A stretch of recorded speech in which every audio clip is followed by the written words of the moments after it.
Southern California, good afternoon, and welcome to another edition of the SoCal Supreme Sports Show.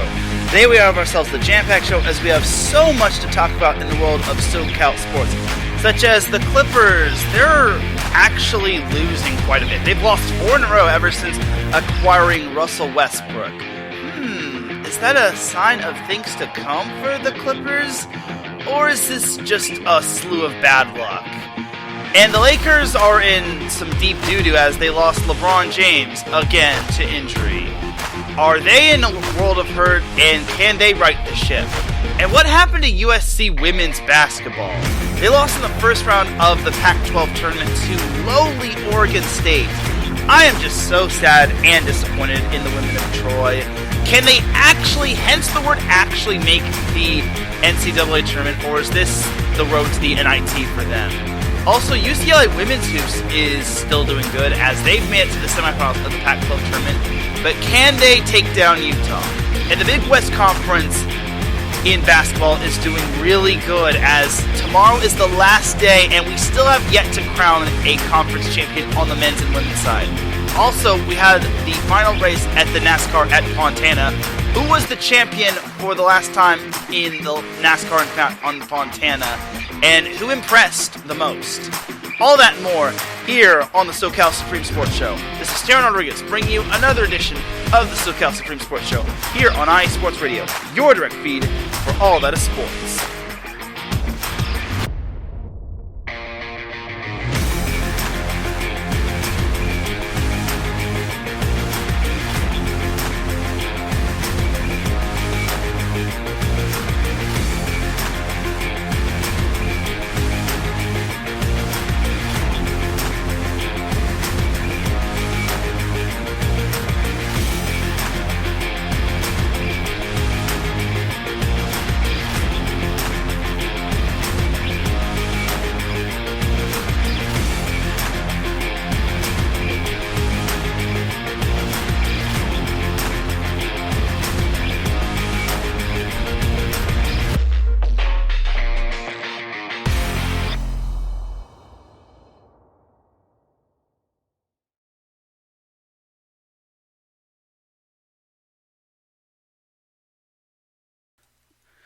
And welcome one, welcome all to another edition of the SoCal Supreme Sports Show.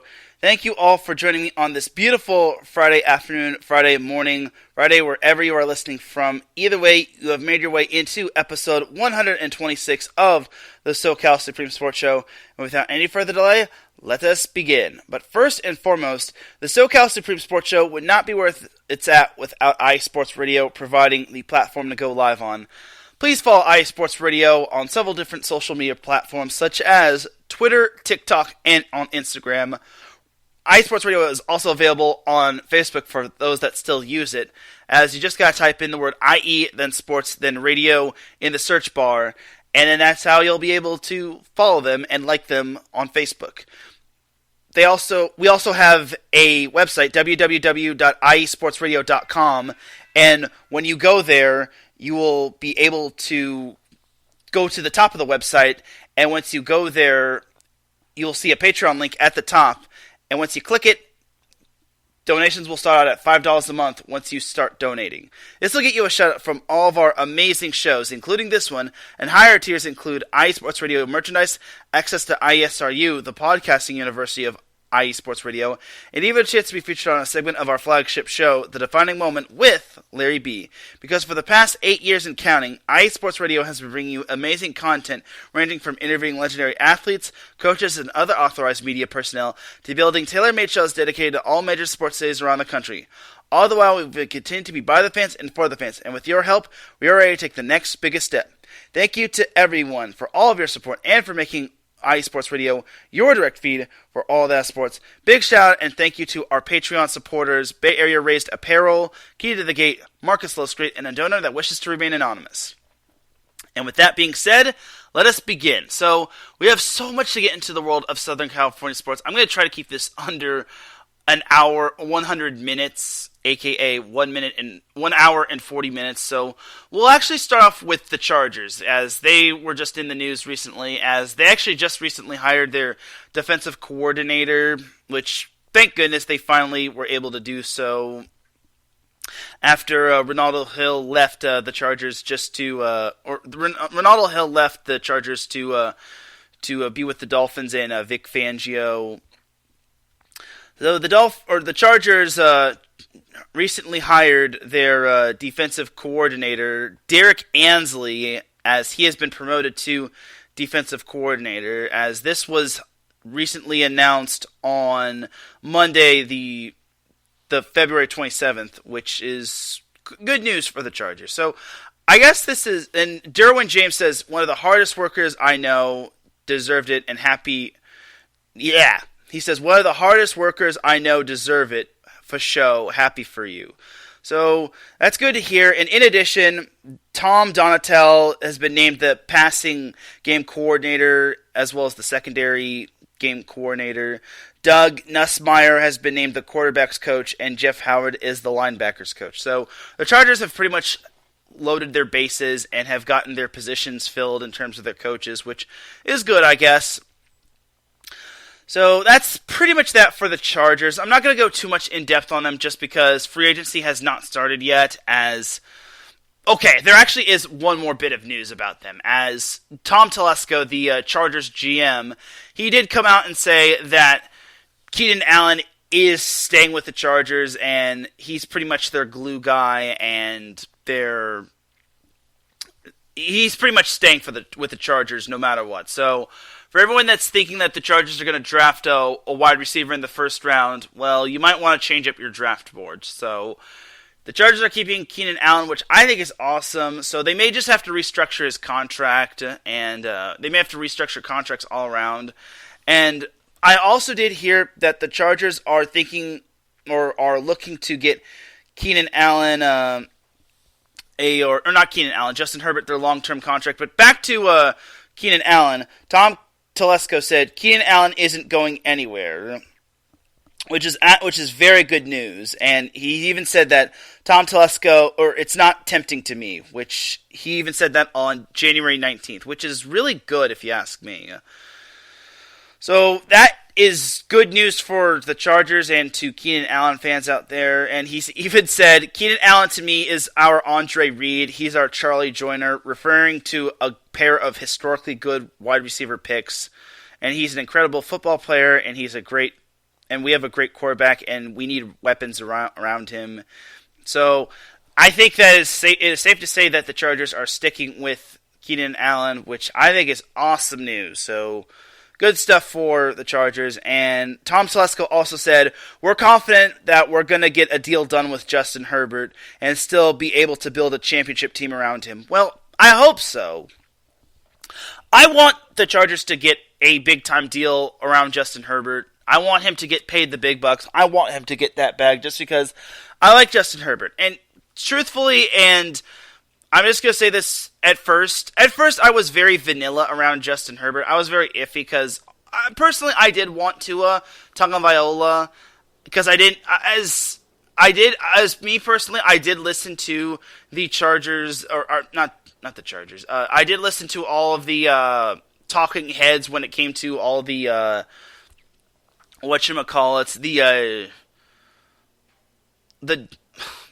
I'm blanking on the projections from Justin Herbert, the prophecies from Justin Herbert, and what they said about Justin Herbert when it came to the draft projections, and how they pretty much called him a bust and whatnot. And they pretty much lied to everybody, and Justin Herbert pretty much proved everybody wrong. And I'm glad Justin Herbert is the Chargers quarterback, and I hope he continues to prove the haters wrong, and I hope he continues to lead the Chargers to greater heights. I just really want that. I really hope Justin Herbert leads the Chargers to the Super Bowl, a.k.a. the true promised land. He led them to the playoffs last year, and the Chargers are getting progressively better. We'll see what happens in the near future, though. That's pretty much going to do it for the Chargers. I don't really have too many news about the Rams. Obviously, they released Bobby Wagner. Again, the Rams are getting from bad. Things went from bad to worse to really worse, but it is what it is. Like that contract was not a really good one to begin with for for the Rams when they came to signing Bobby Wagner, but it is what it is. All right, so that's that for the Chargers and Rams news. So jumping on over to UCLA football. So this was just actually announced today that Chip Kelly actually signed a contract extension through 2027, which is huge for UCLA. And I am excited for UCLA's sake. For UCLA's sake, I'm happy for them. And I'm happy that UCLA has really adapted well under Chip Kelly. At first, I thought this was going to be a wash. I thought Chip Kelly was going to implode and vice versa. But I think Chip Kelly has worked wonders with UCLA. And I think UCLA has revived Chip Kelly and vice versa. UCLA has revived Chip Kelly, or Chip Kelly has revived UCLA, which I think is awesome for both sides. And hey, who knows? Maybe UCLA can basically take themselves all the way. Now, am I saying that UCLA will be national champions next season? No. But they're going in the right direction. And honestly, it's absolutely incredible to see them going upwards instead of downwards. Because they were once a complete, I wouldn't say a dumpster fire, but they were pretty much just an atrocity when it came to the Pac-12. And they were pretty much just going through a revolving door of coaches. But now I think they found that perfect coach in Chip Kelly. And I think Chip Kelly has landed well on his feet. I remember he was with Oregon and then the Eagles, and I think he had a stint with the San Francisco 49ers. And then now I think he's back with the college scene, and I think he's done really well with the UCLA Bruins, and I think it's safe to say that UCLA is his permanent home, and I think it's really good to see Chip Kelly adapting well with UCLA, and who knows how long Chip Kelly wants to coach for with the Bruins. But I think he'll coach for as long as he wants to coach for UCLA, and it's really awesome.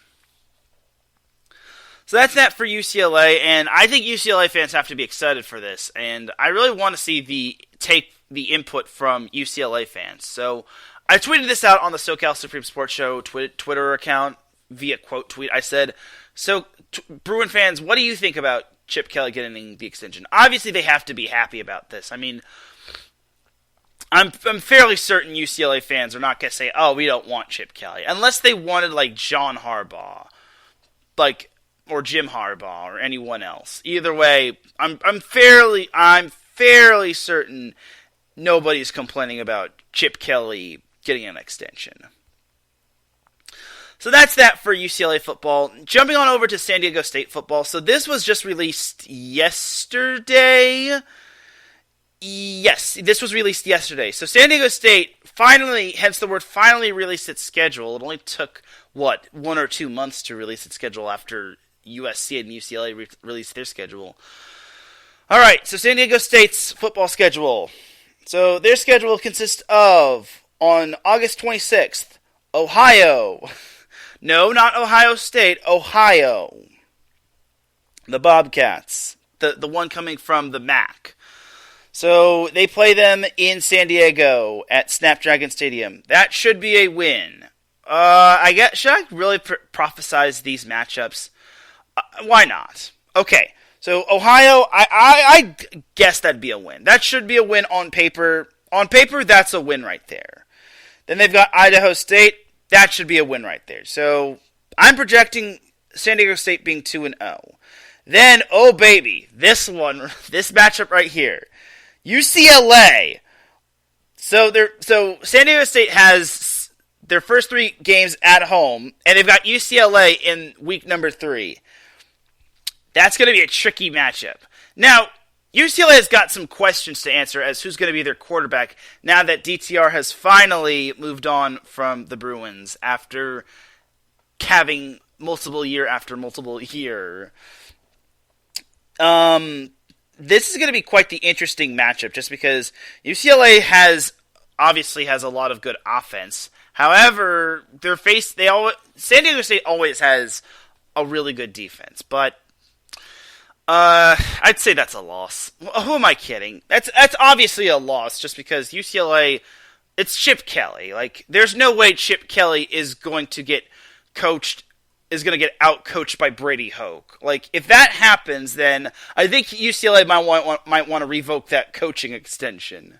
Anyway, then for Oregon State, it's at Corvallis. It's their first road game. Historically, I would not put money on San Diego State winning at Corvallis, so that's a loss right there. So then, following that game, then they've got an extended week. They've got September 22nd at home against Boise State. I think that's a loss as well.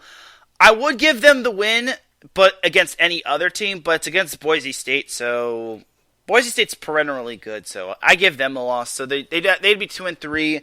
Then Air Force at Colorado Springs.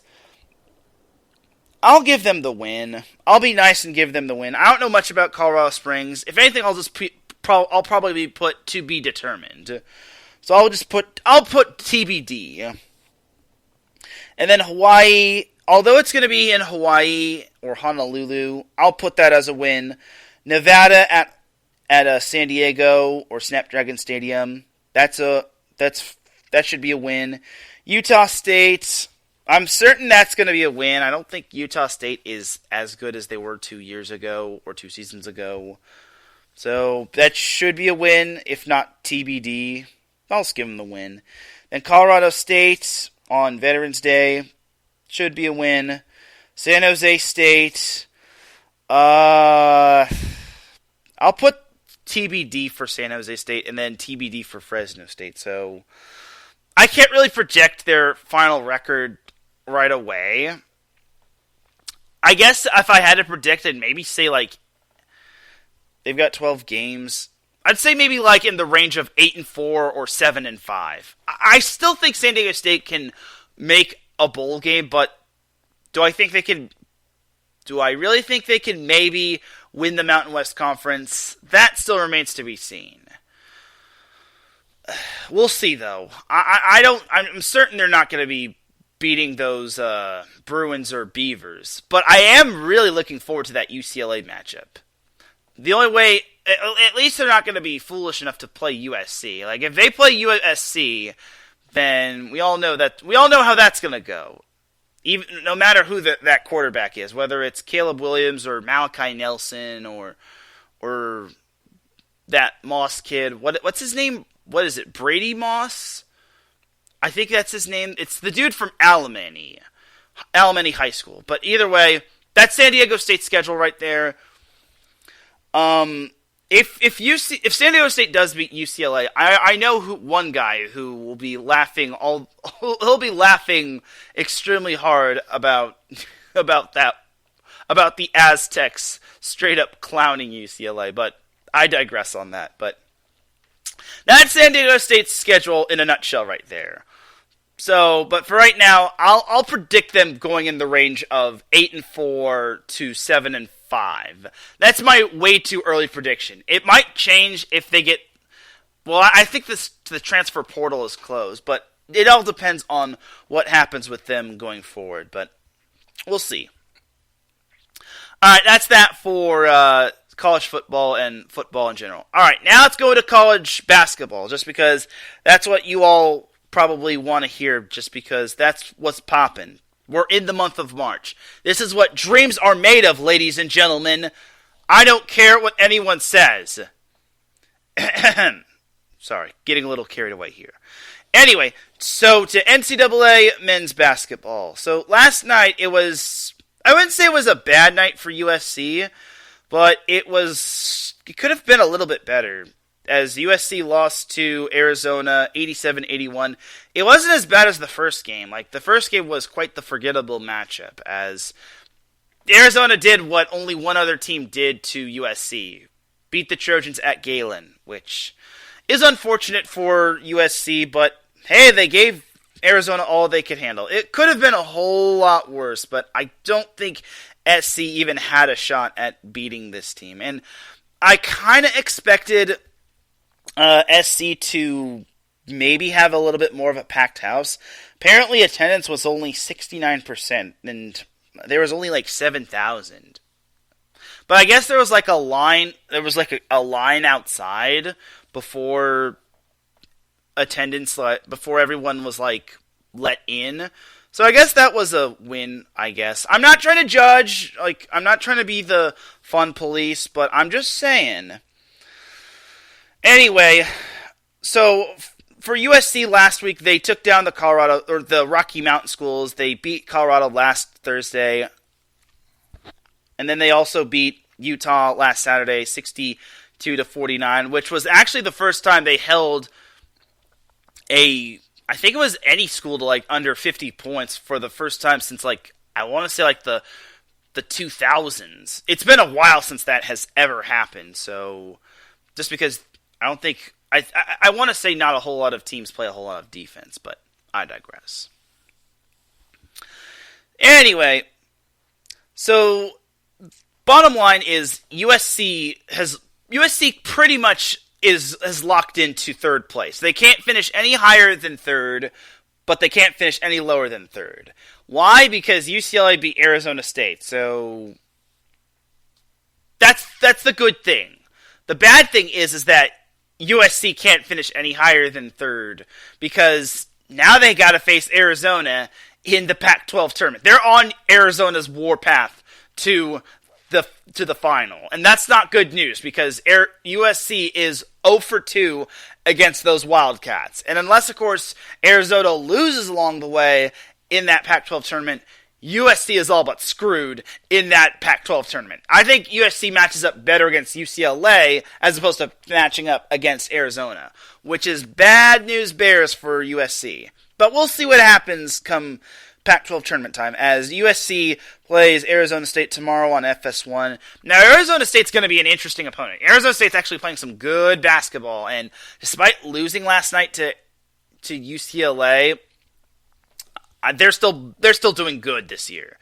Speaking of UCLA and Arizona State, UCLA beat the brakes off Arizona State 79-61, and last week UCLA, they kind of had a scare against Colorado. They nearly won 60-56. I even saw a play where Colorado actually could have tied the game, but I guess someone missed a dunk, and then UCLA scored on the fast break, and then that was pretty much game over for Colorado.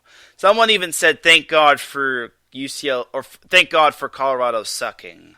And I feel bad for Colorado, except not really, because as a personal USC fan, I think I don't have any sympathy. I don't have true sympathy for Colorado men's basketball for all the times they've beaten USC in the Pac-12 tournament and all the times they've beaten USC in Pac-12 play. It hurts. Like, it's the scars are still fresh, especially that one year when USC lost to Colorado in the semifinals, where USC just could not make free throws. They couldn't box out. It just hurts, man. I don't know if USC could have beaten Oregon State in the Pac-12 final, but still, it hurts. Am I salty? Yes, but the scars are still fresh from that year. I digress, though.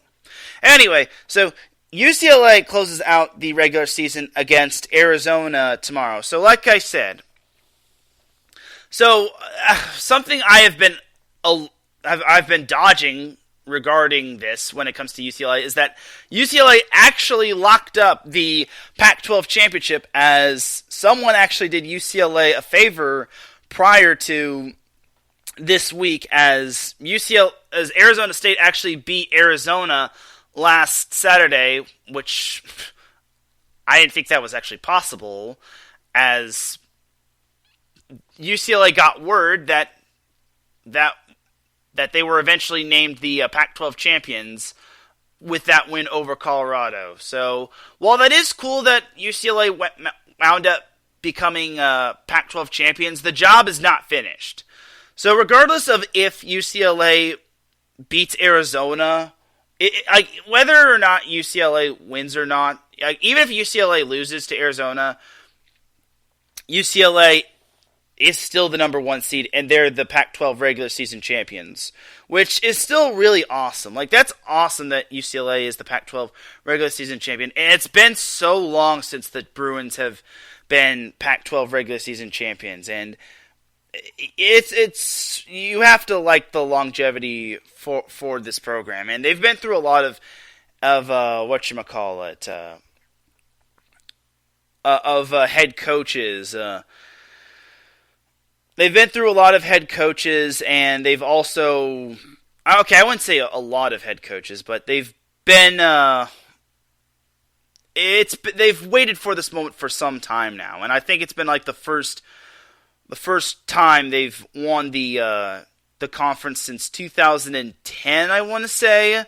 They've been waiting for a while for this moment, and the fact that they finally, hence the word finally, were able to win it is amazing for them. So I'm just glad they finally were able to reach that pinnacle for them. And it's actually their 32nd conference championship, which is really great. So it's good that they won the conference championship, which is the regular season conference championship, in outright fashion. But the job is not finished, as the whole, you have to think big now. You have to think Pac-12 Tournament championship. Then you have to think bigger than that. NCAA championship. Like, the true job is win the NCAA tournament. But basically, UCLA is gonna make the NCAA tournament. Like, now that they've won the Pac-12 regular season championship, they should be in the NCAA tournament. Like, regardless of whether or not they win the Pac-12 tournament, they're in the NCAA tournament. Depending on where they're going to be at, depends on what is going to be their path to the national championship. Now, Mick Cronin obviously said he wants to be on the West Coast in terms of the region. He wants to be in the West region, and he does not want to get into the whole, does his team deserve to be a number 1 seed? He does not want to get into that rabbit hole, but he says his team deserves to be in the West region. Now, I like that little answer. You don't want to get too much into one little debate, but he says his team deserves to be on the West. I think that's a good little thing, just because I think keep his players close to home, keep them so they don't have to travel a whole lot, keep them in Pacific Coast time. I think that's a good little thing to bring up, and I think that's a good point from Mick Cronin. So we'll see what happens for UCLA, but for right now, their main focus should be on Arizona, and nothing else matters. Then, once Arizona's out of the way, they focus on the Pac-12 tournament. Then after the Pac-12 tournament, they focus on the NCAA tournament. Well, actually, no, not the NCAA tournament. The Selection Sunday. Then after Selection Sunday, then they focus on the NCAA tournament, on who they've drawn. But for right now, I'm just looking forward to seeing what the Bruins can do in their next match. Alright, so that is that for UCLA and USC. I know I went a little bit longer on those two, but I'm interested to see where they're going to be at. Some are saying that USC doesn't deserve to be in the tournament. Some are saying that they're a first 4 team out. But time will tell when it comes to the Bruins and the Trojans. Like, the Bruins are for sure in. The Trojans are 50-50. But for right now, let's get on into some Big West Conference action. So yesterday was such a big night in Big West Conference men's hoops. UC Santa Barbara narrowly escaped UC Davis with an 89-86 win. That was huge because that keeps them still atop the Big West Conference standings. Meanwhile, UC Irvine but they managed to snag a win from UC Riverside, winning 75-65 over the Highlanders. So looking at the Big West Conference standings, UC Irvine and UC Santa Barbara are both tied atop the standings. But here's something you got to realize. UC Irvine beat UC Santa Barbara twice this season. And that's huge just because Irvine now has the tiebreaker over the Gauchos. And with that, UC Santa Barbara beat Irvine one time. My apologies. I don't know how the tiebreaker is going to work, but Irvine won by 11 the second go-around, while Santa Barbara won by 8 the first go-around. So, anyway, so I don't know how that tiebreaker is going to work, but what I do know is this. Hawaii plays UC Santa Barbara at UC Santa Barbara in the final match of the regular season. Now, here's the thing. Hawaii, now that I mentioned Hawaii, they also have a chance to win the Big West Conference regular season crown, and possibly the number 1 seed as well. You also can't count out UC Riverside. They also have a chance to win that regular season crown. Now, UC Riverside finishes up the regular season against Cal Poly, aka lowly Cal Poly, which you still can't underestimate them. UC Irvine finishes up their regular season at home against Bakersfield. Now, Bakersfield, they're not to be underestimated, but they're 4th worst in the conference, so you can't underestimate them. Long Beach State, they're a first round bye. That too is on the line. They play UC Davis. They obviously got to play hard as well. And I think Cal State Fullerton could also have a first round. Oh wait, no, they can't play because UC San Diego has COVID-19 protocols, which that's still a thing. Oh great. Anyway, aside from that, okay. So here's the thing. So for Santa Barbara and for Irvine, those two control their own destiny. For Irvine, they've got the easier of the two matchups. Santa Barbara has a lot to play for, but so much more to lose. If Irvine wins and Santa Barbara loses, Irvine's the number 1 seed. And I don't know what happens if Santa Barbara loses. I'm looking at Santa Barbara's schedule right now, and I don't know if Santa Barbara lost to Hawaii. Okay, Santa Barbara beat Hawaii the first go-around, so I imagine if Hawaii wins the second go-around by more than 1 point, I imagine they might jump them. I don't know how tiebreakers work within the Big West between those two, but I digress. Like, I can only imagine what happens if UC Riverside, UC Santa Barbara, UC Irvine, and Hawaii all finish tied atop the Big West Conference standings. If that were to happen, then, oh boy, tiebreakers are going to be crazy. That'd be the most craziest 4-way tie I've ever seen. Woo! Oh boy. But, Irvine controls its destiny. Santa Barbara is going to could have a tough time against Hawaii, because they narrowly escaped Hawaii with a win. But this time they're at UC Santa Barbara. Now, like I said, Riverside, they can only hope that they see a loss from Santa Barbara or Irvine. Hawaii can only hope to hand Santa Barbara an L and then hope that Bakersfield beats Irvine. And then, I mean, it doesn't matter what Irvine or Riverside does with Hawaii. I mean, if Riverside loses to Cal Poly, then so be it. But I don't think it necessarily matters, just because it's not going to be of too much consequence. I mean, Hawaii did split its series with Riverside, but I don't think it's going to ultimately truly matter. But I digress. Anyway, but all that truly matters is that what truly matters is Irvine and Santa Barbara. Like, Irvine and Santa Barbara, that's what's got to happen. It all starts at the top. If Irvine and Santa Barbara win, everything else doesn't matter. So we just got to wait and see what their matchups look like. And if they just so happen to lose, then we got to look at the matchups between Hawaii and Santa Barbara play against one another. But if for some odd reason Hawaii beats Santa Barbara, then we got to look at the matchup between Cal Poly and Riverside. And then if we get to see a 4-way tie for first place, then it gets very interesting between those 4 schools. Again, Hawaii is not SoCal, but it'd be so interesting to see what it looks like. Now, I should also mention, if Santa Barbara beats Hawaii, and if Bakersfield beats Irvine, because Irvine did snap a 2-game losing streak following that win over Riverside. If for some odd reason Santa Barbara wins and Irvine loses, then Santa Barbara gets the 1 seed. Irvine, I imagine, gets the 2 seed. And then I think it goes from there, with Hawaii getting like the 3 seed, and then I think Riverside gets or maybe Riverside gets the 3 seed, Hawaii gets the 4 seed. I don't know.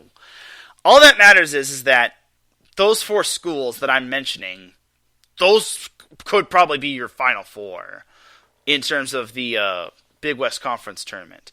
But don't count out Cal State Fullerton. Like, although they're not going to play this weekend just because UC San Diego sadly has COVID-19 protocols within their program, don't count out those Titans. Don't count out Long Beach State either. Those 2 teams are still very much hungry for a possible spot in the Big West Conference Championship.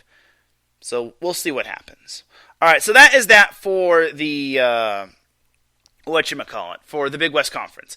So the West Coast Conference is already in full swing of their men's conference tournament, and unfortunately for Pepperdine and San Diego, they kind of got dismissed as Pepperdine lost to Pacific 84-71. It's just been that it's been that type of season for the Waves, as they finished with a not so good record of 9-22. They only finished with 2 wins in the conference, which it was just that type of season for Pepperdine.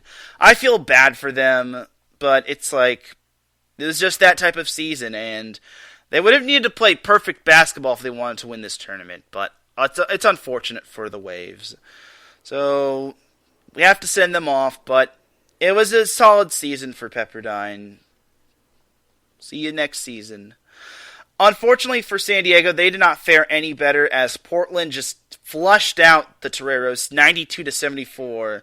Now, I hate to say this for San Diego, this was kind of a lost cause, as Portland made a whopping 19 3-pointers in this game. 19. I was told that this was a West Coast Conference tournament West Coast Conference tournament record. It's like, of course it had to be against San Diego. Of course San Diego had to be on the wrong side of this history. It's like, and it didn't help that San Diego missed 9 free throws. It's like, big yikes, Toreros. So yeah, that was not fun for our boys from San Diego, but it's all good. They gave it a good try. It could have been a whole lot worse for them, but it obviously could have been a whole lot better. And then as for LMU, they're still waiting on their opponent. They finished 4th in the West Coast Conference. Last Saturday they beat their PCH Cup rival Pepperdine 75-67.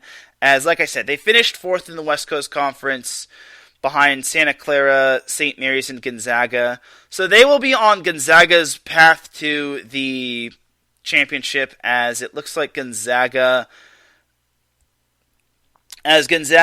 defeated St. Mary's 77-68, which is not good news for that's not good news for LMU, as Gonzaga just throttled LMU the second go around. So this is bad news. But I did say on Twitter via the SoCal Supreme Sports Show Twitter account, I want to see LMU get to the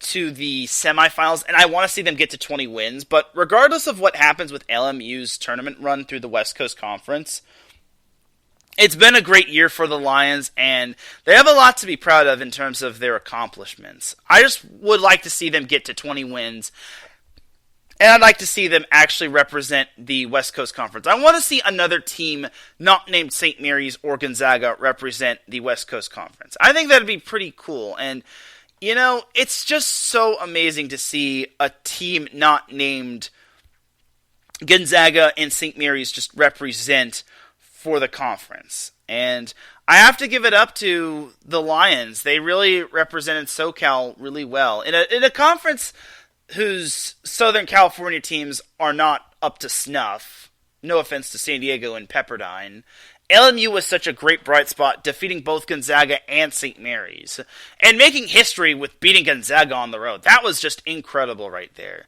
Like, this LMU team is a special team, and I hope they get that 20th win, and I really hope they make the NCAA tournament. If not, then I hope they make the NIT.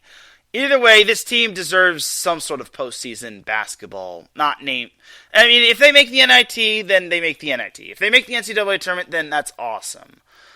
I mean, it's tough to really say they deserve the NCAA tournament just because their strength of wins aren't really all anything to write home about. I mean, yes, they beat Gonzaga when they were number 6 in the nation. I mean, yes, that's awesome, beating them on the road.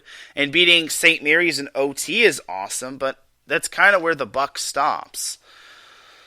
But we'll see. We'll see what happens with LMU. Alright, so that's that for the West Coast Conference and that sort of thing. I guess we'll talk a little about CBU. They beat UT Rio Grande. They're in the middle of the pack in terms of the WAC. They closed out the regular season against Southern Utah. Yeah, I'm not going to really get too much into them, just because the WAC, they don't have any championship They don't have too many championship aspirations. So just like last week, I don't really have to talk too much about them. No, nothing against CBU, but it's like there's nothing to talk about all that much. Now, something I would like to talk about that really kind of has my blood boiled is San Diego State. They lost to Boise State on Tuesday, 66-60. What did I say about losing in the biggest week of the season? I said that this was the biggest week of the season, and you can't afford to lose. The good news is for San Diego State is that they're still in first place in the Mountain West Conference. The bad news is it's a must-win this Saturday against Wyoming. I swear if San Diego State finds some way to lose to Wyoming, who's 9-20, I am really going to let loose on San Diego State. I promise you, I'm not going to hold anything back against the Aztecs. They shouldn't, though. I mean, they didn't lose terribly to Boise State, and last Saturday they actually narrowly escaped on the road with a win over New Mexico. Now, I'll give the Aztecs this. In their defense, they were coming off of 2 road games. It is tough to win on the road, yes, but if you want to have success in the NCAA tournament, you have to be forced out of your comfort zone. You actually have to win on the road. You can't just be super comfortable playing at home saying, oh, la la la la la la la la. No, you actually have to win at home, because winning at home is so easy, but winning in a different environment outside of your comfort zone is difficult, and you actually have to get that done. And if you don't, then you're in deep doo-doo. So we'll see what happens with San Diego State on Saturday. They have to get it done, just because if they lose and Boise State wins against Utah State, then that's bad news. The good news is for San Diego State is that Boise State has a tough opponent in Utah State, so even if for some odd reason San Diego State somehow blunders against Wyoming, there is a chance that Boise State loses. But let's be real here. San Diego State is playing the worst team in their conference. There is no excuse. I repeat, no excuse. San Diego State should be losing to Wyoming. Because once again, if Wyoming somehow pulls this upset off on the last day of the season, and Boise State somehow wins their last game, forcing a tie atop the Mountain West Conference, I'm going to rip San Diego State men's basketball, just because San Diego State men's basketball had the conference regular season championship in the palm of their hand, and yet they wound up crumbling like a graham cracker. I'm just saying, it's like, there's no excuse for this.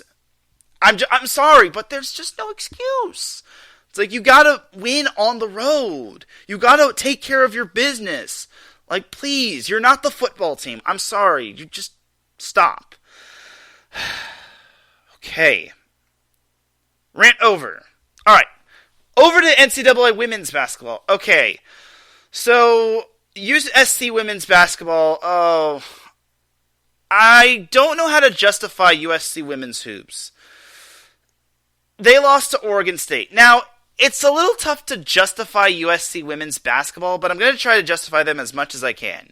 Now, when it comes to Pac-12 basketball, in terms of this season, it's tough to, describe it as one word. I'm going to describe it as anomaly.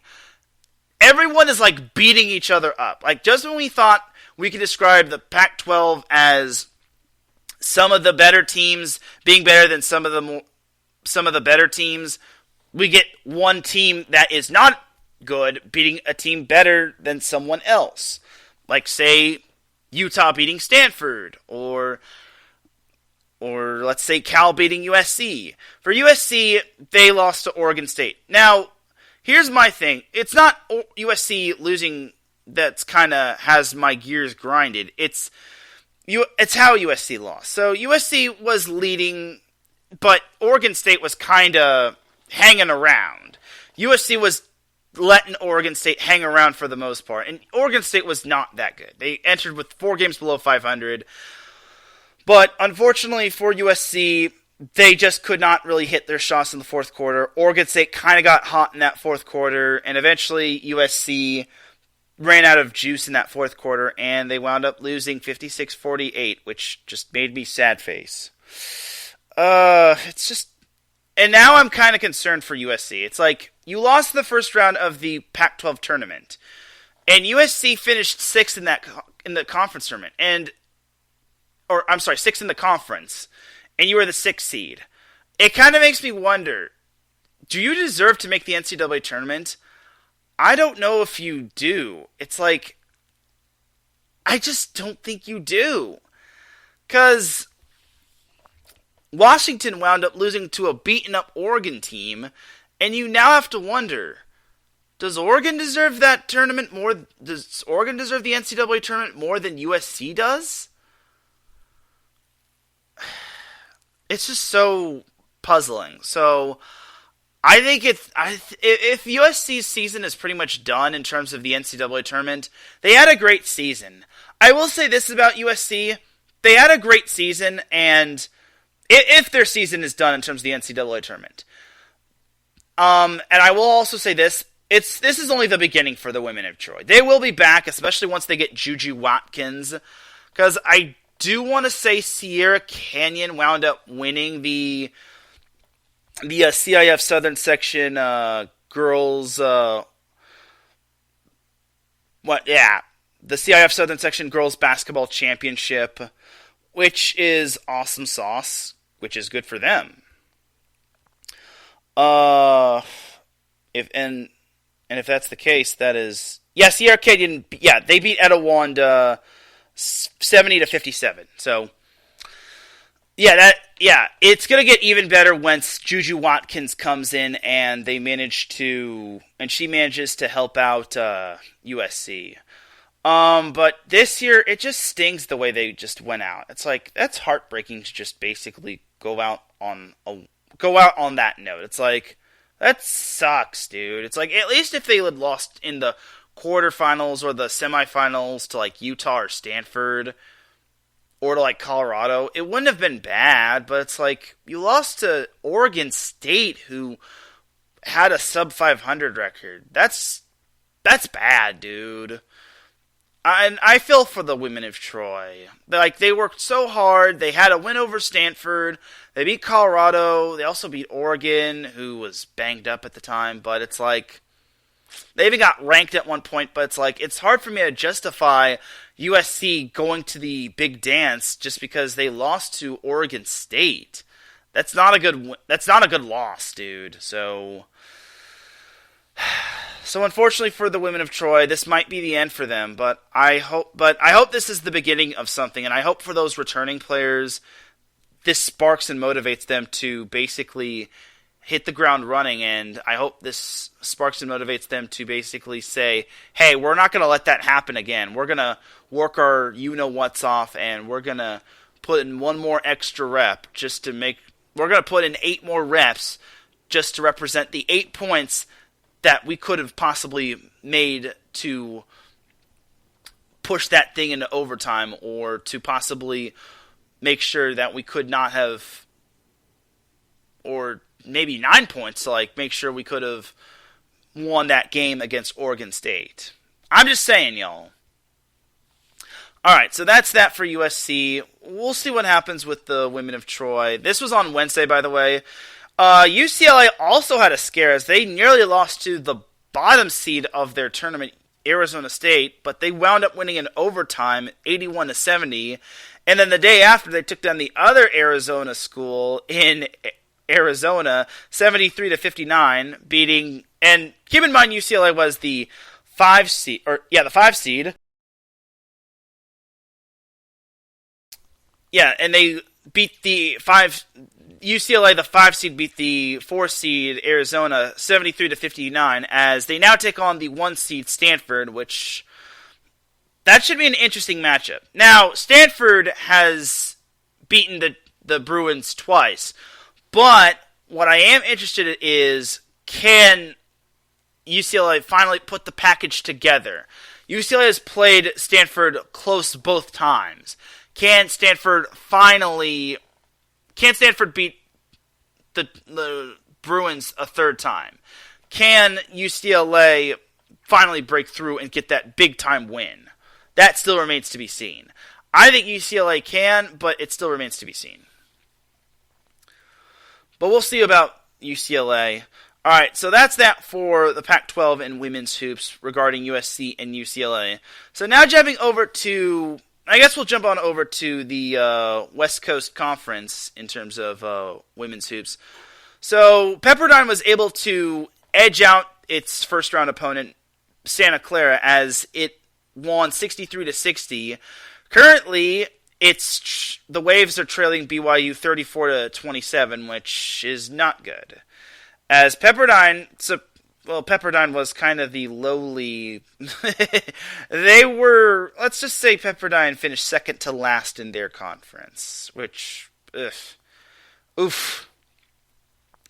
So if for some odd reason Pepperdine pulls off this upset against BYU, then we have every reason to celebrate, and Pepperdine deserves some sort of hero's welcome when they come back, regardless of how far they go into this tournament.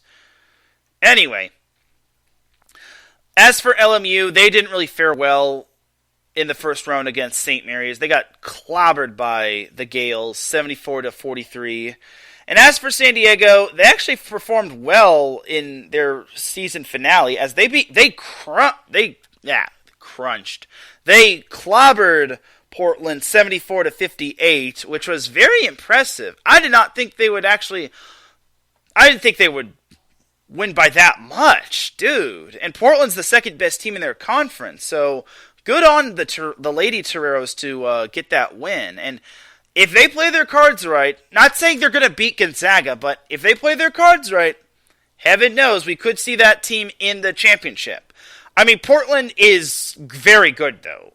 Lightning is not going to strike twice, but San Diego did earn the number 3 seed in that tournament, so keep playing your cards right, Lady Toreros. We could be seeing y'all in that West Coast Conference Tournament Finals. I want to see one team from Southern California make it to that West Coast Conference Tournament Championship, whether it's the men's side or the women's side. But that's really good for the University of San Diego women's basketball team to do really good. So great job to San Diego on finishing third in the West Coast Conference.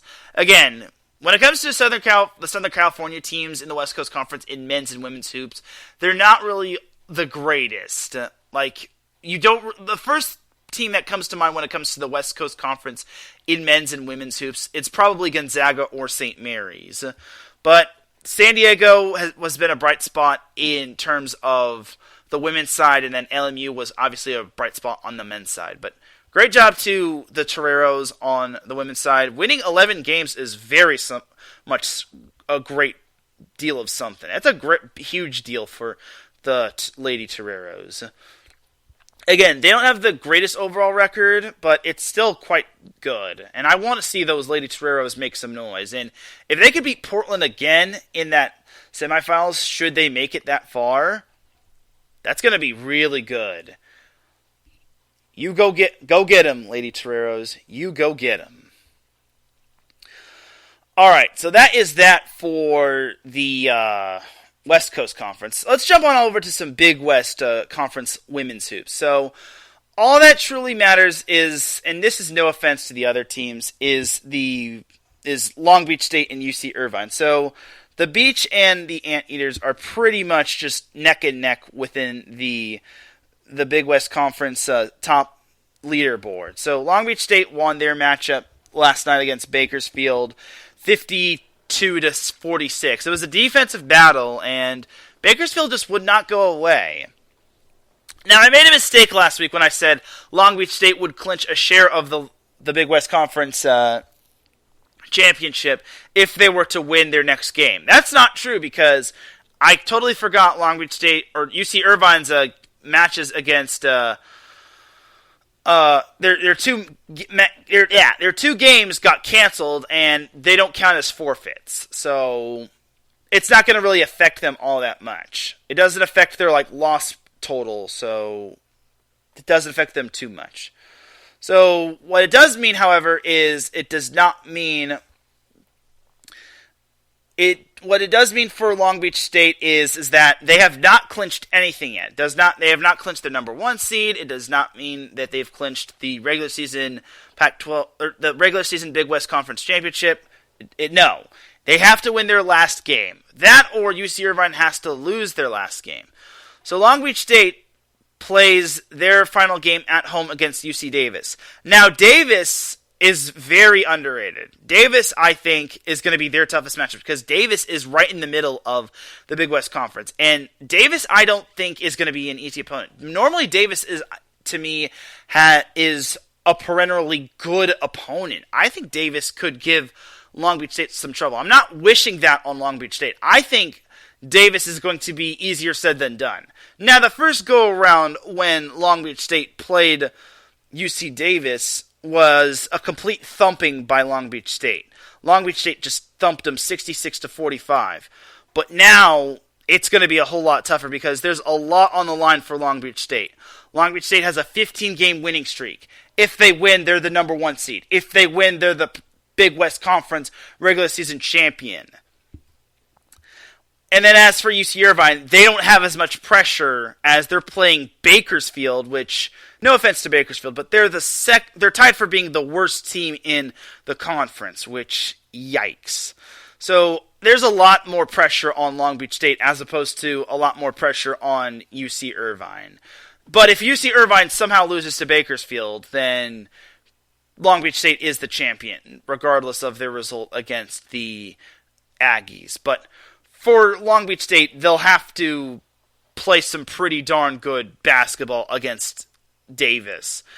And then as for UC Irvine, man, again, just like last Saturday, they won off of I wouldn't say a buzzer beater. It wasn't a buzzer beater, but they won off of a go-ahead basket with about less than a second to go, and it was quite amazing. So UC Irvine just continues to defy the odds. That's 2 games in a row, or that's 2 games within the month of February where it looked like they were about to either lose or go into overtime or multiple overtimes, but they managed to basically etch out a win, and it's quite something. Etch out a win at home, that is. So you have to give it up for this UC Irvine women's basketball team. And you got to also remember that they had 2 of their games canceled because of not enough players due to health and safety and whatnot. But we'll see what happens with the Anteaters. But all eyes are on Long Beach State, UC Davis, and Davis could possibly play spoiler. But for Davis, I don't know. Um, could Davis could possibly move up in the Big West Conference tournament seeding. The winner of UC Santa Barbara Hawaii will be the 3 seed, and the loser will be the 5 seed, which could be ideal, could not be ideal. I mean, the loser will probably have to play Davis again, but we'll see. Or Long Beach again, but it all depends. So we'll see. Time will tell. But we shall see what happens. Alright, so that is pretty much going to do it for the Big West Conference Women's Hoops. There's not too much to go over. It's just pretty much a 2-horse race to win the championship. But keep an eye out for UC Santa Barbara, Hawaii. The two play each other in Hawaii on Saturday. And then, again, Davis, Long Beach State has seeding implications. And then Irvine could also snag the Big West Conference Championship from right under Long Beach State's nose. I know the situations with UC Irvine are complicated just because it had 2 of its games canceled due to not enough students or not enough student athletes being able to play, but it is what it is. Alright, but that's that for the Big West Conference in women's hoops. Jumping on over to some...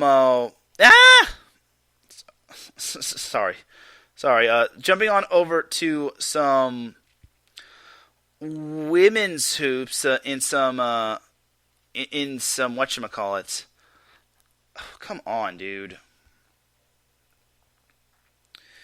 In some whack action, so in some whack action, CBU was able to beat UT Rio Grande yesterday, 81-76, which is good in overtime. As Tuesday, they lost to Southern Utah, 83-75, which pretty much dashed their hopes of winning any sort of chance of the WAC regular season championship and being the number 1 seed, which that was kind of expected. Like, there was no way they were going to be the number 1 seed and win the regular season championship. But the good news is that they have a bye all the way over to the quarterfinals. So we'll see what happens when it comes to CBU women's hoops and the WAC tournament. But time will tell to see if they'll actually go deep. I think they could, but it still remains to be seen. We'll see what happens when it comes to CBU women's hoops. But again, time will tell. So that is that for CBU women's hoops. And then last but certainly not least, we have San Diego State. They closed out the regular season against UNLV, and they did not do as... Actually, no, they still have a few more games left. But last Saturday, they lost to UNLV. They didn't lose as bad. They lost 65-59, which isn't terrible. For playing the number 24 team in the nation... and the big boss of the Mountain West Conference, that's actually not terrible. And they bounced back nicely on Tuesday, winning 60-51 against Air Force, so that's pretty solid. They are still 1 game back of Wyoming for second place, and they're still log-jammed with Colorado State and New Mexico for third place in the Mountain West Conference, so there is still that as the Lady Aztecs close out the regular season against New Mexico. Actually, no, they're in. I'm sorry, that is not true. They already closed out the regular season as they finished third behind Wyoming, who finished second, which made me sad face, as they play New Mexico in the quarterfinals. So now the real season begins as New Mexico and San Diego State play each other in the quarterfinals. So I guess the top 8 of the conference face one another. So San Diego State is the 3 seed as they take on the 6 seed New Mexico. I'm just going to be honest. It might be a miracle if San Diego State wins this whole tournament, just because UNLV is that good.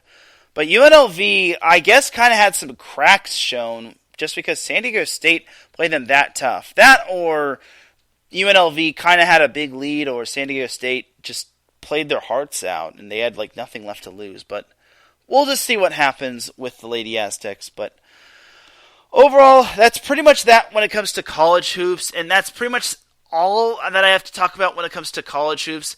We're going to take ourselves a quick little break. When we come back, we'll have a lot more to discuss, such as the NBA. We'll have some NHL action. We'll have some MLS as the Galaxy and LAFC finally get to kick off their season. And then we'll have the Dum Dum of the Week and then the Big W Award. So keep it locked here. You are listening to the SoCal Supreme Sports Show here on IE Sports Radio, your direct feed for all that sports. We'll be right back after this.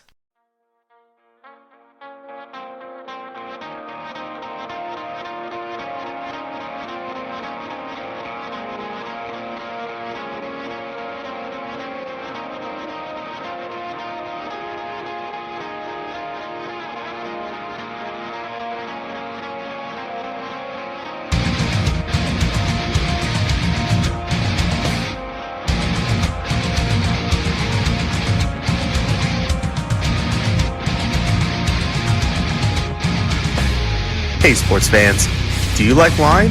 Well, we've got the show for you. This is Let's Wine About Sports, a show where we talk about wine and sports simultaneously. From the classic Cabernet Sauvignon all the way down to the grapes that you've never even heard of before. Oh yeah, we cover it all. And we'll talk about a little bit of sports as well. Football, hockey, collegiate, women's sports, it doesn't matter. We're going to talk about it all, and we're going to whine about it all.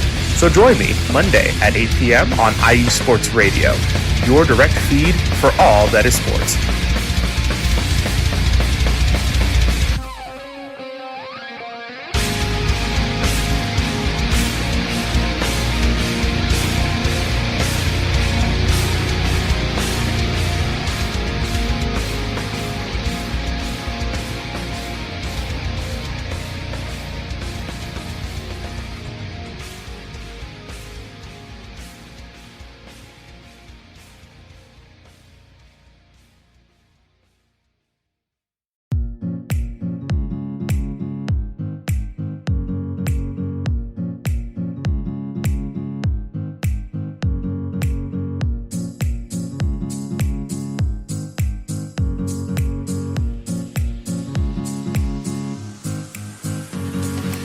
Hey there, sports fans. Are you looking for a sports show that maybe isn't 100% about sports? Then you might want to check out the Sports Couple Perspectives right here on IE Sports Radio, your direct feed for all that is sports.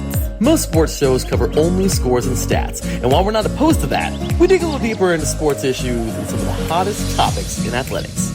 In addition to sports, we take a journey through my neck of the woods, pulp culture, with movie reviews of both sports and non-sports films. Speaking of pop culture, make sure to participate in our game nights, where we quiz each other on our specialties, and you, the listeners, can win IE Sports Radio apparel. We always have a great time learning more about each other's worlds, one show at a time. So join us each week on the Sports Couple Perspectives, right here on IE Sports Radio, your direct feed for all that is sports.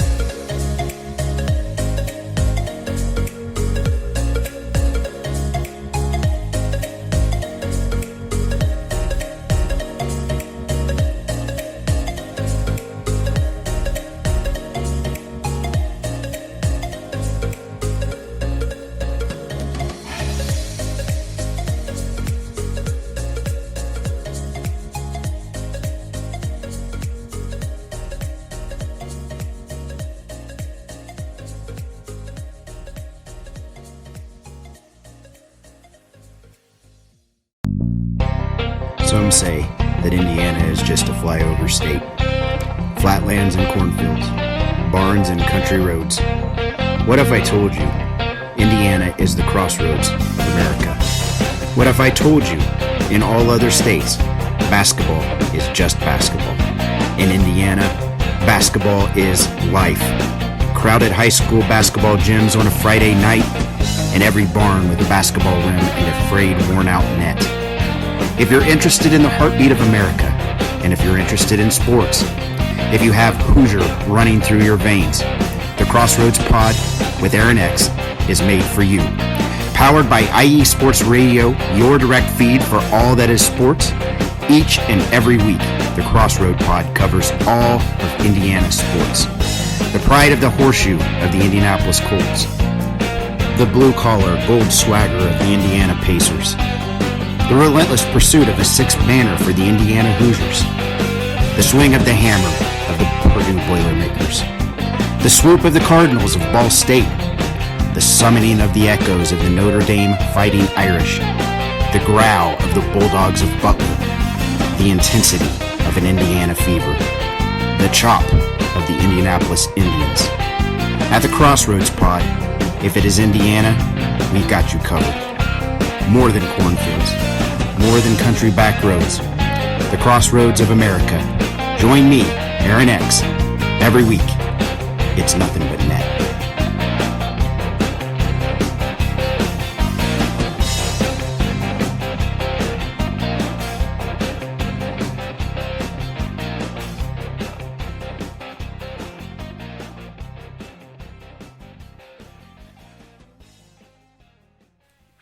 Back with segment number 2 of the SoCal Supreme Sports Show here on IE Sports Radio, your direct feed for all that sports.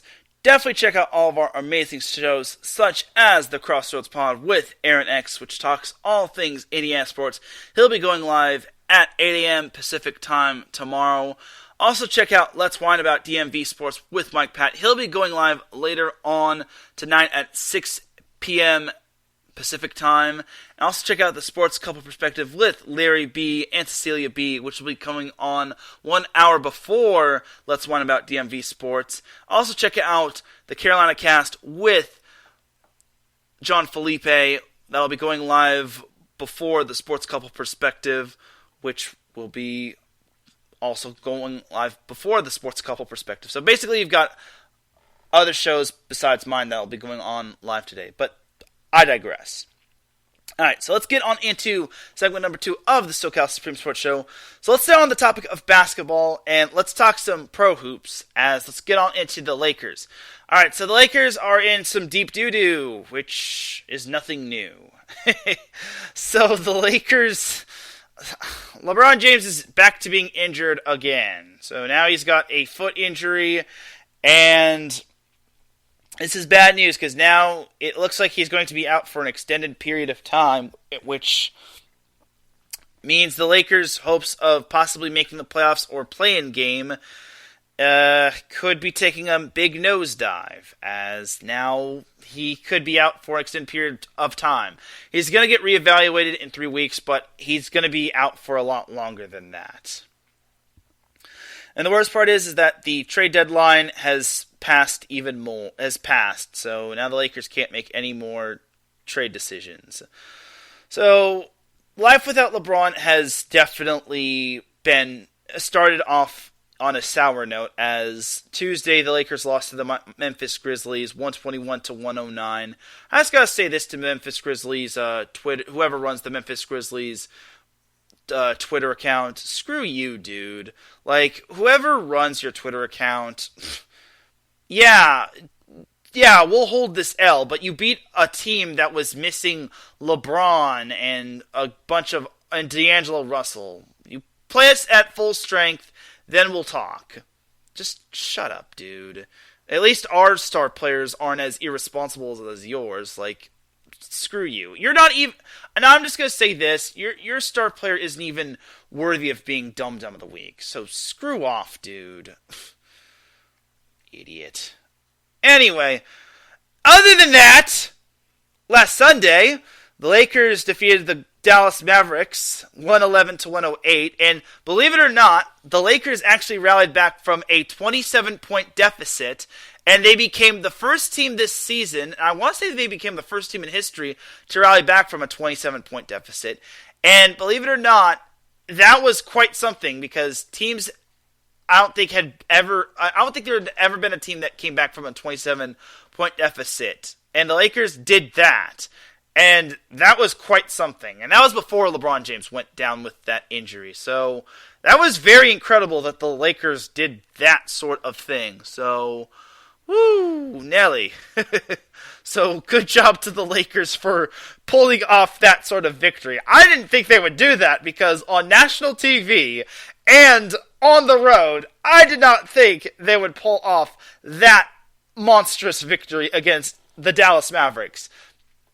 Against Luka Doncic, I get Luka Doncic. I get him and Nikola Jokic mixed up. But yeah, against Luka Doncic on the road, against Kyrie Irving and those boys, I did not think the Lakers would do that.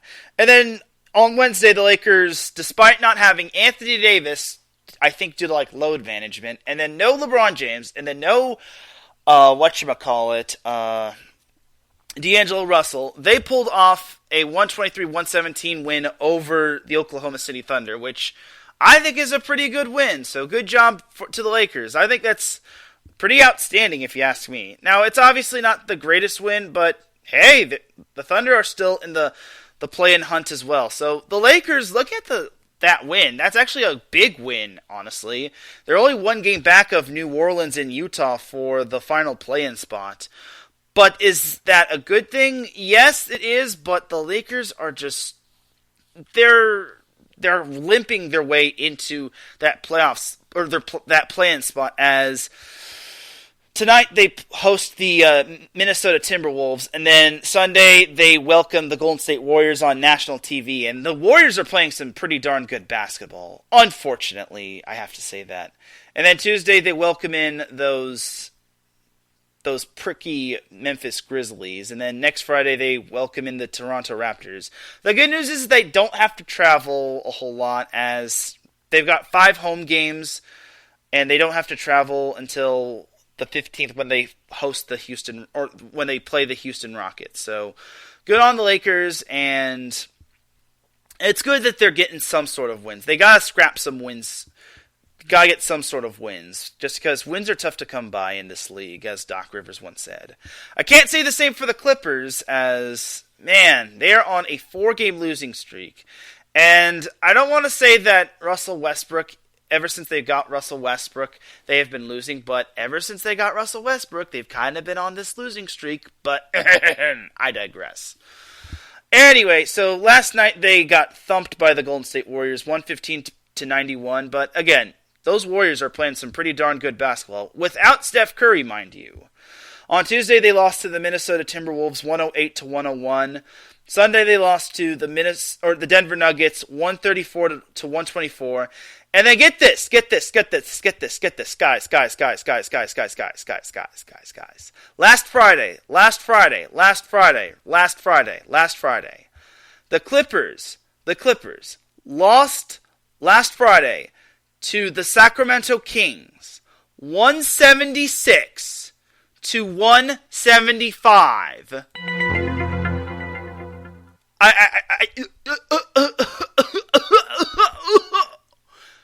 Okay, first of all, why are y'all giving up 176 points?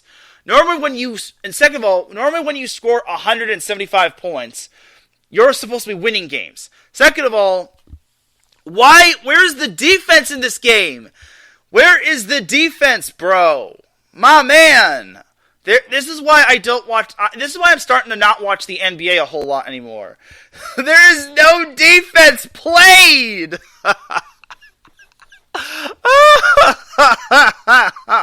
Oh my goodness! 176 points? Are you kidding me, Clippers? This is disgusting. 176 points. You do not deserve to be in SoCal anymore. Get out of here. You don't deserve to be in Los Angeles. Shoo! No! Get out of here! Please get out! Oh my god! 176 points. When I first saw this score, it's like, are you joking me? It's like, this doesn't even deserve to be quote tweeted. It's like, this is embarrassing by all standards. It's like, oh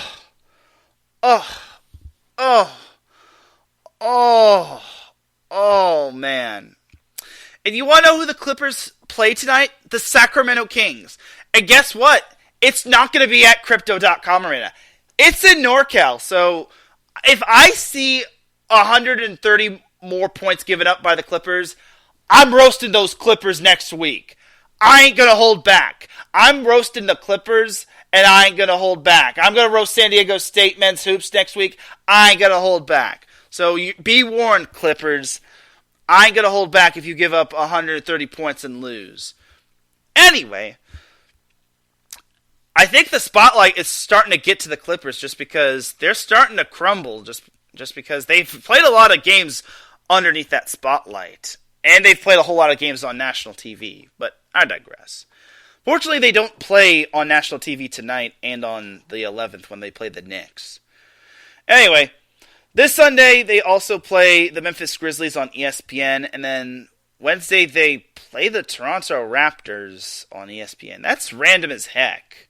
Oh wait, no, it's not. That's Kawhi Leonard's old team. Oh, how could I forget? Of course, that's not random as heck. That's Kawhi Leonard's old team because he won a championship with them. How could I say that?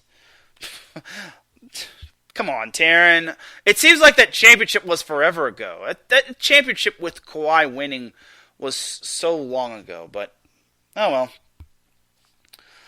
Anyway, I still can't believe the Clippers gave up 176 points. No wonder my friends that are older than me are saying they don't watch the NBA, because that's horrible, dude. I know there was 2 overtimes, but man, that's just bad, dude. I get it. There was like 80 points given up in the first half. I understand, but it's like that's just disgusting, dude. It's like that should be the dumb of the week right there as well. Well, the Clippers scored 80 points in the first half, but they gave up 76 to the Kings. But still, they gave up 43 in that fourth quarter. So altogether, they gave up 119 altogether. Or actually, they gave up more than 119. I'm not doing that math altogether, but that's just horrible, dude. Like, golly, woo, that's crazy, dude. And you let the Kings go off when Malik Monk led the way with 45 points.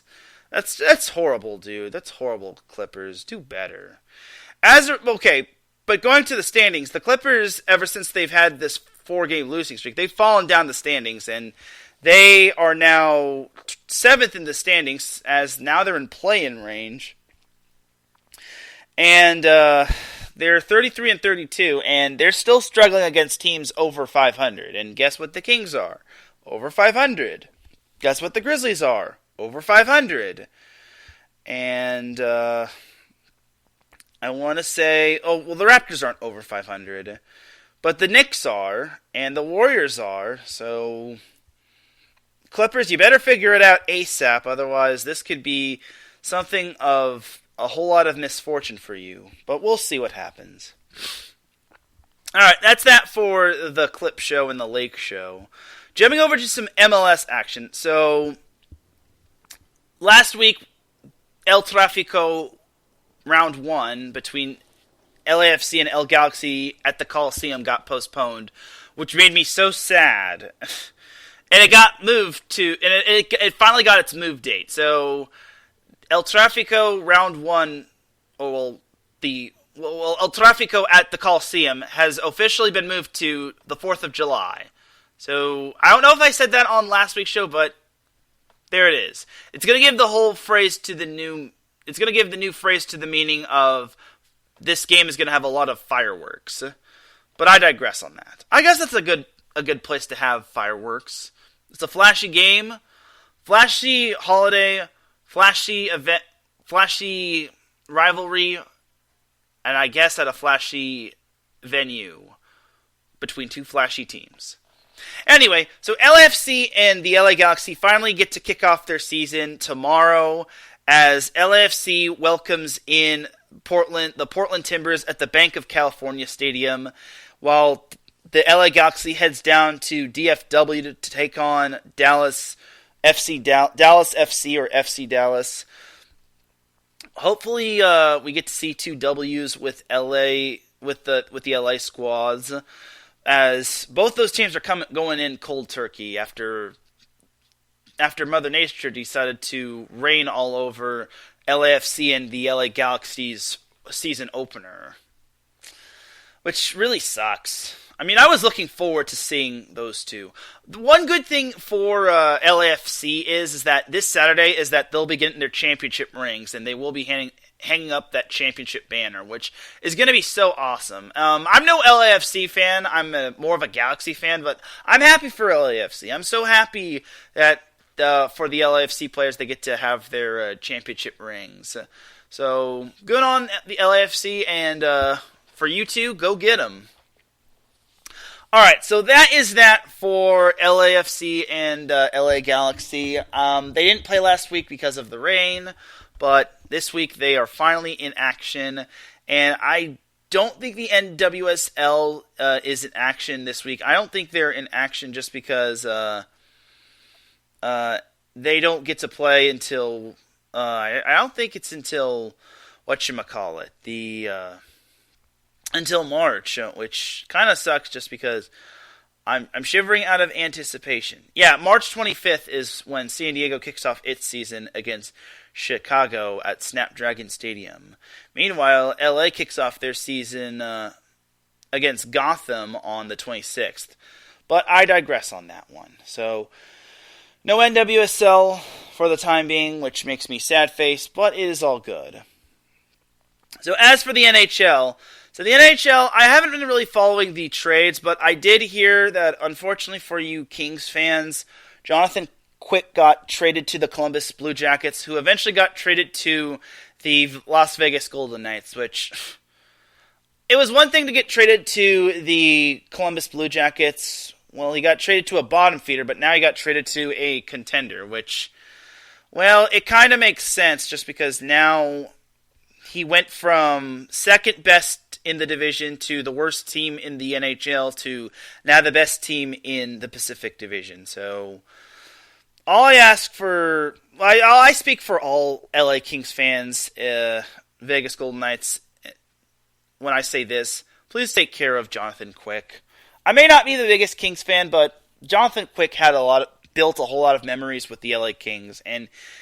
He was beloved by so many LA Kings fans. And I'm sure LA Kings fans are obviously sad by this. And even Jonathan Quick was outraged by this. And I want to give the LA Kings management Dum Dum of the Week, but sometimes it's just business. And I feel so sad for Jonathan Quick. All of SoCal will miss you, but all of SoCal thanks you for all that you did. And for that, we give you the big W of the week. So thank you to Jonathan Quick for all that you did for Southern California, and we will miss you. So thank you, Jonathan Quick. All of SoCal, all of the LA Kings fans, all around the world will never forget all that you did for the LA Kings when it came to winning those Stanley Cups and all those wins that you helped the LA Kings win. For that, thank you. Go crush it in Vegas. Just don't go crush us. Just please don't go crush us. Anyway, I'm not going to try to get all sappy and emotional, but anyway, going over to the LA Kings. Yesterday they beat the Montreal Canadiens 3-2, which thankfully they didn't need overtime. And then earlier in the week they beat the Winnipeg Jets in a shootout 6-5. They lost to the New York Rangers 5-2, which congratulations to the Rangers. They lost to the Rangers 5-2, and I gotta say congratulations to the Rangers on getting Patrick Kane. And then last Friday, the Kings beat the Islanders 3-2. So congratulations so good job to the Kings, and once again, congratulations to those Rangers. It'll be funny if they still can't win the Stanley Cup, and even with Patrick Kane. Anyway, so this Saturday, the Kings welcome the St. Louis Blues, and on Monday, they welcome the Washington Capitals. Thursday, they head down to the Rocky Mountains to take on the Colorado Avalanche, and then next Saturday, they play the Nashville Predators at the Crypto.com Arena. So they've got a good amount of home games this month. They don't play until late this month when they play the Calgary Flames and then the Edmonton Oilers to close out the month. And then, like I said, they've got the Colorado Avalanche, but most of the games this month of March are going to be at the Crypto.com Arena. So I hope the Kings can take advantage of some wins because they're right on the coattails of Vegas. They're neck and neck in terms of points. They're right equally down the middle. They both have 78 points, and the Kings need to strike while the iron is hot. And then as for the Ducks, they did actually acquire someone, but I don't think it was anyone of true impact from the Buffalo Sabres. I just saw this news today, but it was like, I've never heard of this guy, but it's like, I guess that's someone, but Anyway, so as for the Ducks, on Wednesday they lost in overtime to the Washington Capitals 3-2. And then on Monday they beat the Chicago Blackhawks in the Battle of the Suck 4-2.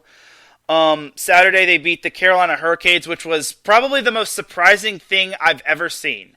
Yeah, Carolina Hurricanes are very good, and for the Ducks to beat them is very surprising. They beat them 3-2, so the fact that, I don't know what was more surprising, the Ducks having a 3-game winning streak or the Ducks being the Carolina Hurricanes. Either way, that was the Ducks in a nutshell, as the Ducks are back in action tonight against the Montreal Canadiens.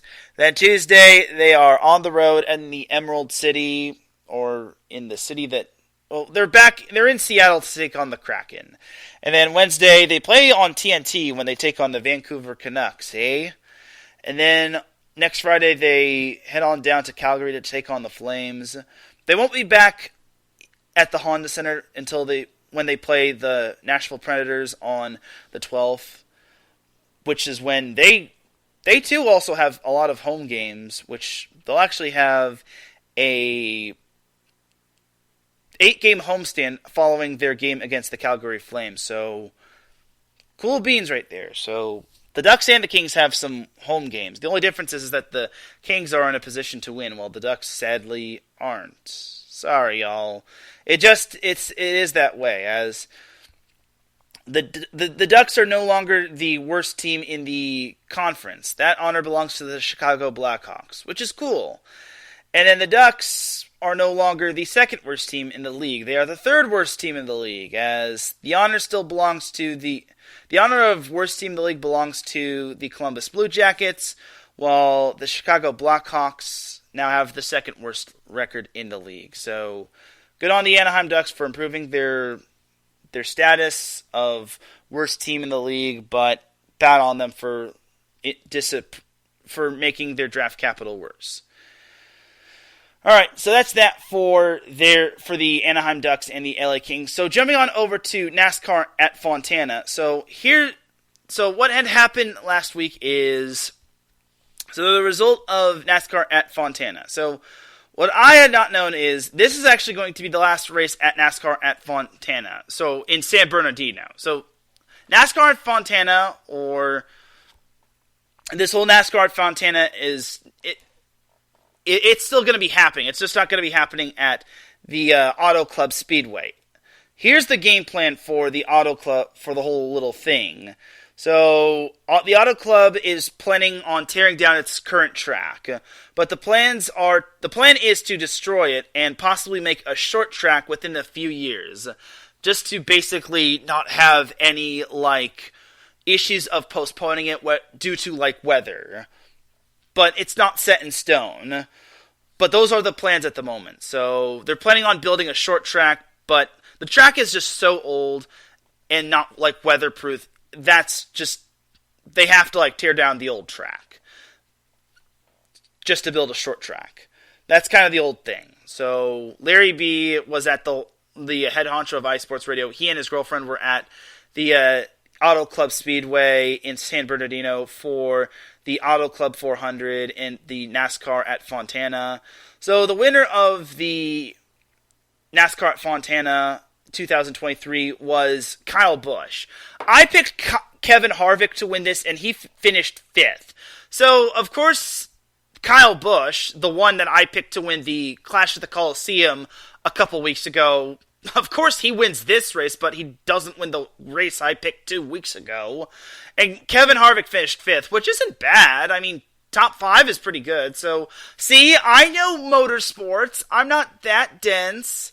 if he had finished outside of like the top 10, then I would have probably given myself Dum Dum of the Week. But I know some motorsports. Anyway, that's actually the last race in Southern California for a while until next year's Busch Clash. But this is going to be the last race at the Auto Club Speedway, which does make me sad.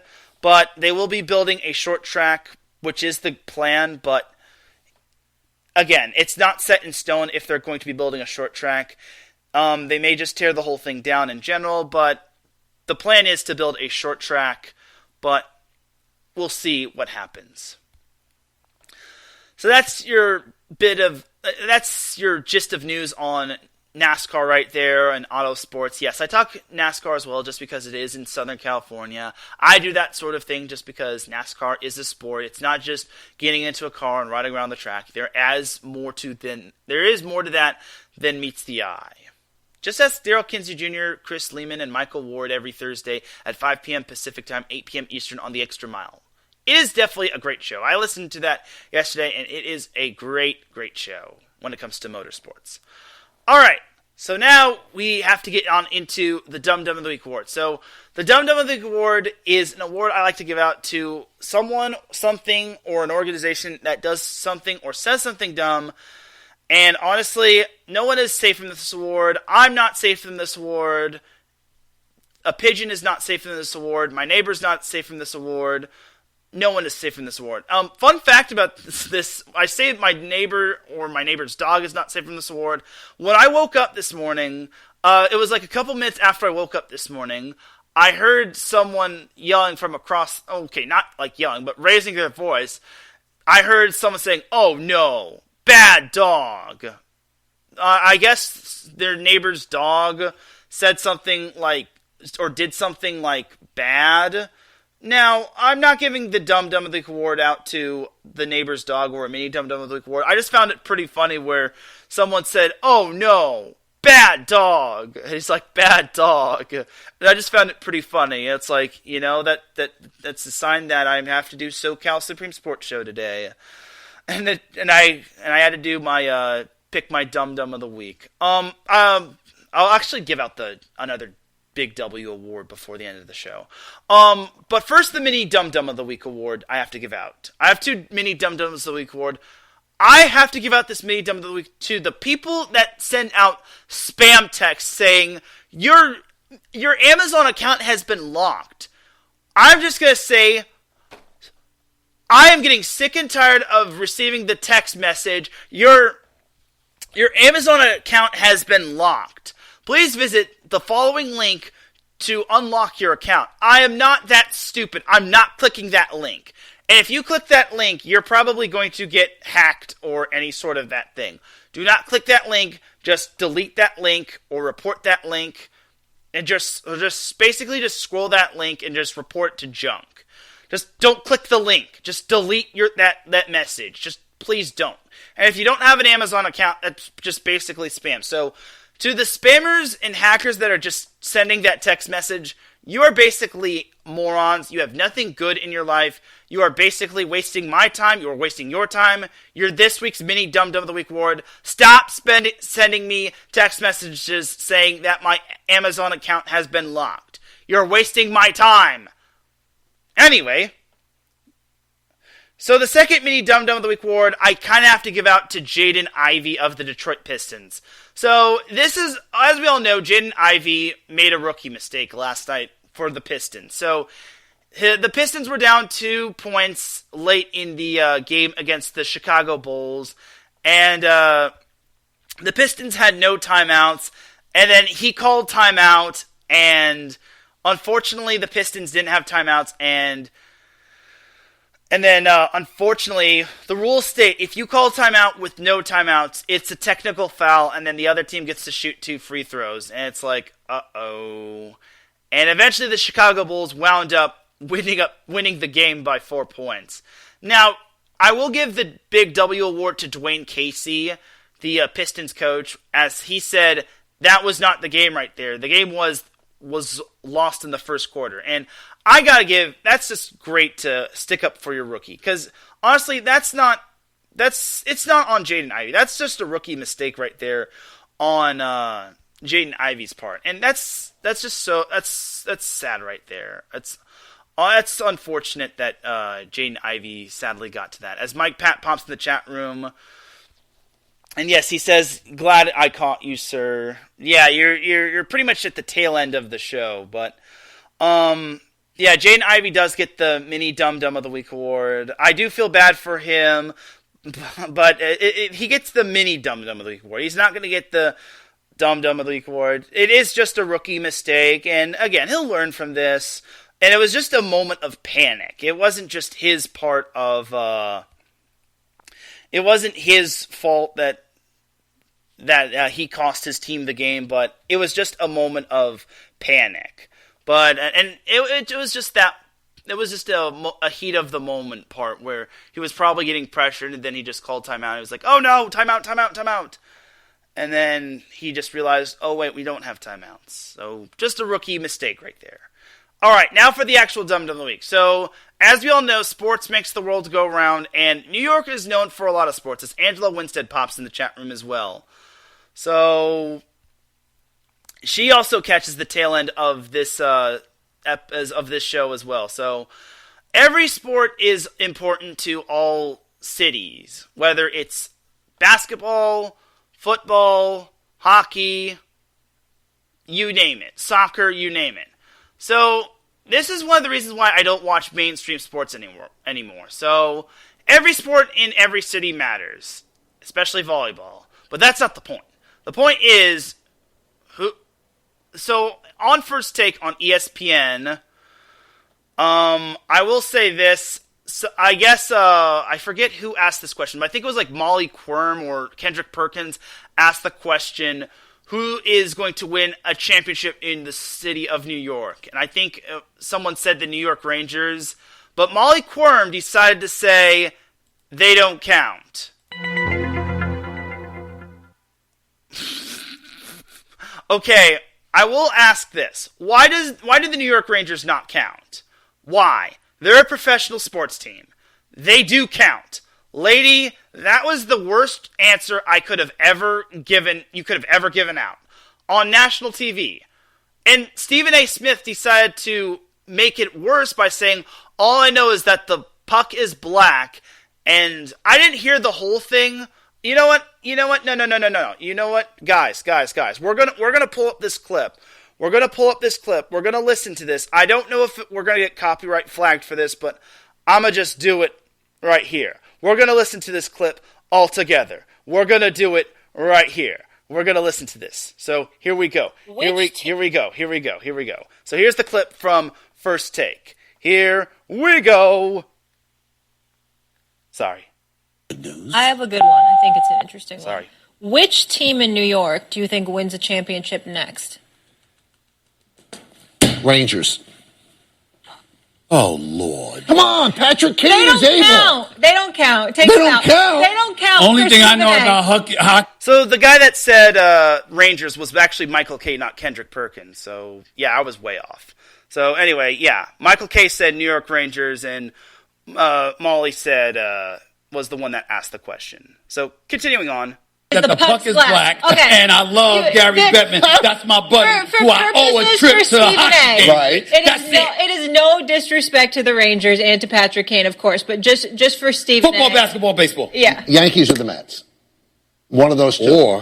Right. One of those two. Are you telling me that you believe that the Mets might win a championship sooner than the Yankees? Of course. I didn't say they would, but they're a great team. You're the voice of the New York Yankees. I'm proud of it, too. 32 years now. Good for you, You don't look it. Thank you. But I look it. But damn it is a good news. All right. There's a lot of problems with this clip. One, y'all just deflected the Rangers. All right, well, you didn't answer the question about the Rangers. And it's like, first of all, you just deflected the Rangers getting Patrick Kane. Second of all, it's like between the Yankees and the Mets. Well, first of all, the Yankees always seem to choke when it comes to the postseason. Second of all, the Mets always also crumbled as well. I don't know what to really say about this. Michael Kay is exempt from this just because at least he, I guess, kind of gave a good excuse. Mike says that whole show should be Dum Dum of the Year, not Dum Dum of the Week. Well, no. I mean, Michael Kay at least gave a good answer. That's a good answer right there. And it would, like I said earlier, it would be pretty funny if the Rangers somehow did not win the Stanley Cup without,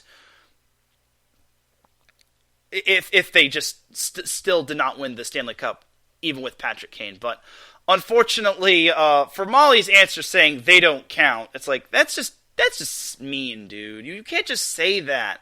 It's like, the Rangers are teams too. And Stephen A., how could you not? You're from New York, dude. You can't just say, the puck is black and this guy is my homeboy. It's like, oh, man. It's like, I can understand that. You could have also just said they play on ice. But, oh, man. I'm already getting indigestion after just watching that clip. But at least Stephen A. Smith would apologize. But I can't like, justify that. I still have to give them the Dum Dum of the Week. I still have to give the Dum Dum of the Week to Molly Quirm and Stephen A. I like Stephen A, and I guess I like Molly, but after that clip, after hearing that clip, I gotta give them the Dum Dum of the Week award for what they said. You're so dumb. You are really dumb. For real.